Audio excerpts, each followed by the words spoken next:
Oke, di video kali ini kita akan bahas kembali soal rangka ESAP. Yang mana rangka ESAP di sini masih sedang dilakukan investigasi oleh KNKT, Kemenhub, dan juga PT AHM. Nah, nampaknya investigasi ini itu adalah investigasi yang dilakukan terakhir ya. Tidak akan adanya dilakukan investigasi lagi untuk selanjutnya.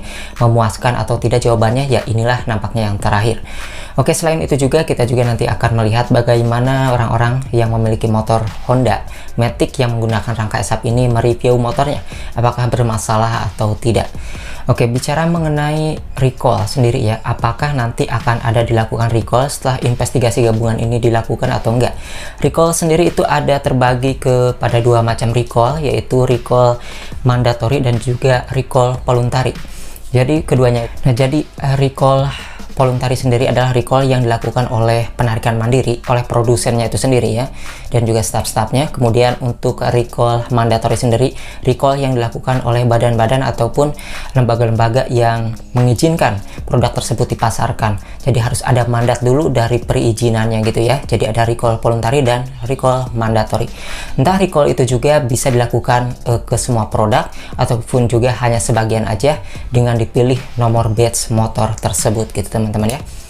Oke, di video kali ini kita akan melihat dulu bagaimana nih review dari teman-teman ya, orang-orang di media sosial soal rangka ESAP ini.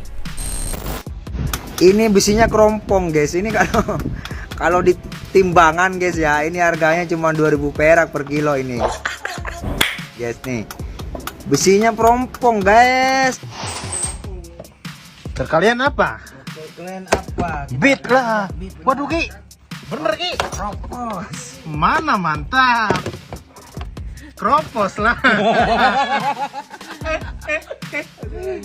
Jadi pulang kampung kagak? Mana patah? Mana paten?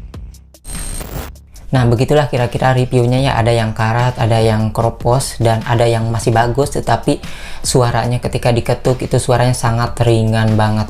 Nah, dalam masalah ini tentunya sebelumnya juga ketika pertemuan Kemendag dengan AHM ini, AHM sudah mengklarifikasi bahwa motor yang ternyata rusak di jalanan itu adalah motor yang terkena air garam ataupun air laut.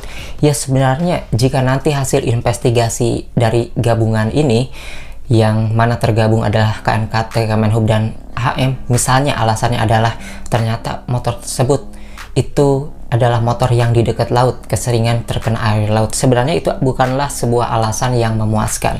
Seharusnya lebih dulu PT AHM ataupun Honda melakukan pengumuman jika produk-produknya tidak cocok dibeli oleh orang-orang yang berada di area laut gitu ya. Dan atau seharusnya di sini pihak AHM juga harus melakukan riset ketika membuat sebuah produk. Apalagi ini termasuk rangka yang paling diperhatikan dalam sebuah bodi ataupun dalam sebuah kendaraan gitu ya. Nah, di sini harusnya PT AHM melakukan riset bagaimana jika produk-produknya itu dibuat di sebuah negara yang memiliki banyak laut, yang seharusnya mengantisipasi hal-hal yang kayak gini. Jadi tidak ada alasan lagi ketika ada kerusakan dalam sebuah produknya, apalagi ini terkhusus rangka, itu alasannya adalah terkena air laut. Yang seharusnya dari awal AHM mengantisipasi produk-produknya bisa terhindar dari kerusakan akibat terkena air garam ataupun air laut, karena produknya dibuat di negara yang memiliki banyak laut. Nah, harusnya itu harus diinvestigasi juga tuh ya, itu harus diperbaiki. Jadi jangan dibuat rangka itu hanya untuk orang-orang yang jauh dari laut aja gitu kan ya.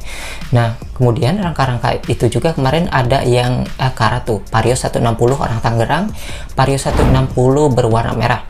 Kabarnya Vario tersebut dibawa oleh bengkel resmi Ahas, yaitu dia langsung selama motor tersebut diinvestigasi ataupun dilakukan pemeriksaan, si konsumen ini dapat motor pengganti, yaitu diganti dulu, dikasih pinjam dulu pakai Vario 125 ya.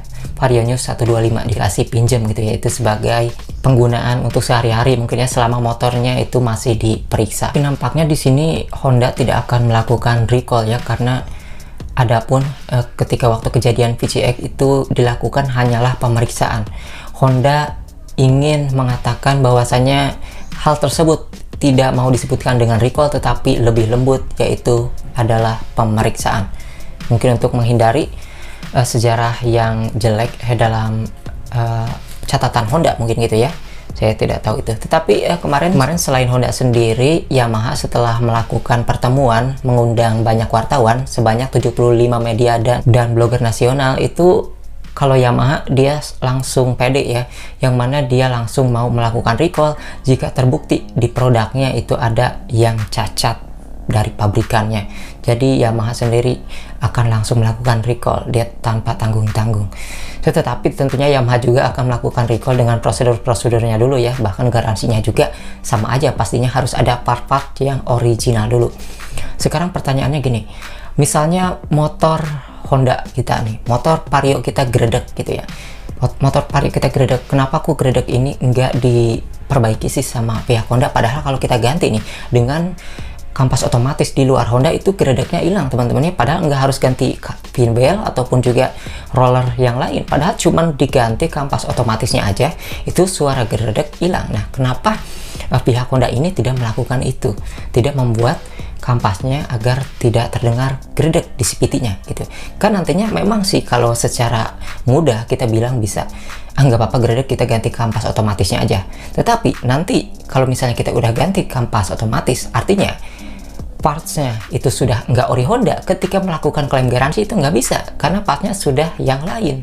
Nah, maka di sini nih akan menjadi pertanyaan juga, kenapa Honda garansinya itu harus sering ngerawat ke bengkel resmi dan juga harus partnya masih original, bukan dari part lain. Padahal orang-orang juga kan ada yang nge-up ya kan, ada yang upgrade kirian CVT, ataupun ada yang ganti kampas otomatisnya ataupun kampas ganda biar enggak suara gredek. Nah, pasti tentunya itu nggak akan masuk garansi karena sudah tidak original isinya teman-teman. Nah, itu sih yang menjadi permasalahan ya. Memang dari pengakuan konsumen yang mengalami masalah dengan Honda, tentunya ini tidak akan sinkron juga. Mungkin Honda kan pas pengeluaran produknya itu memang baik-baik aja, tetapi dia tidak tahu ketika sudah di tangan konsumen juga tidak melakukan kesalahan, merawatnya baik, tetapi ada misalnya ada karat, itu mungkin produsen mengira bahwasanya itu adalah kesalahan konsumen, padahal enggak. Ibaratnya kita kalau misalnya mau beli buah pisang gitu kan, itu yang masih hijau, kalau udah dibawa ke rumah kan itu udah warna kuning gitu ya, itu nggak bisa diperdebatkan, di sana masih hijau, di rumah udah kuning, padahal kita nggak apa-apain juga, dan di sana juga tidak bisa, penjual juga tidak mau mengalah karena di sana masih hijau gitu pisangnya. Nah, ibaratnya seperti itu teman-teman ya. Jadi disinilah harus adanya uji, itu harus benar-benar bertahun-tahun mungkin ya, jangan menguji sebentaran, berhari-hari aja. Mungkin haruslah, apakah harus gitu ada tim dari Honda untuk menunggu rangkanya selama 5 tahun, dilihatin aja gitu, dikurung dalam ruangan, kan nggak mungkin juga. Dari inilah kenapa Honda harus benar-benar memuaskan para konsumen. Hasil investigasinya ini harus masuk akal aja lah ya. Jangan sampai menyalahkan soal air laut. Bagaimanapun di sini Honda harus mengantisipasi agar produknya terhindar dari kerusakan meskipun dari air laut. Karena di sini negara yang banyak lautnya. Itu produk dibuat di negara yang banyak air lautnya. Jadi harus mengantisipasi sebelumnya. Kalau enggak ya umumin gitu ya, bahwa produknya itu tidak cocok bagi orang-orang di pesisir air laut gitu ya. Oke, mungkin itu saja sih yang saya bahas di video kali ini. Bosan atau tidak mengenai pembahasan ini mungkin hanya dibutuhkan oleh para konsumen yang menunggu soal kelanjutan update terbaru rangka SAP aja sih gitu ya.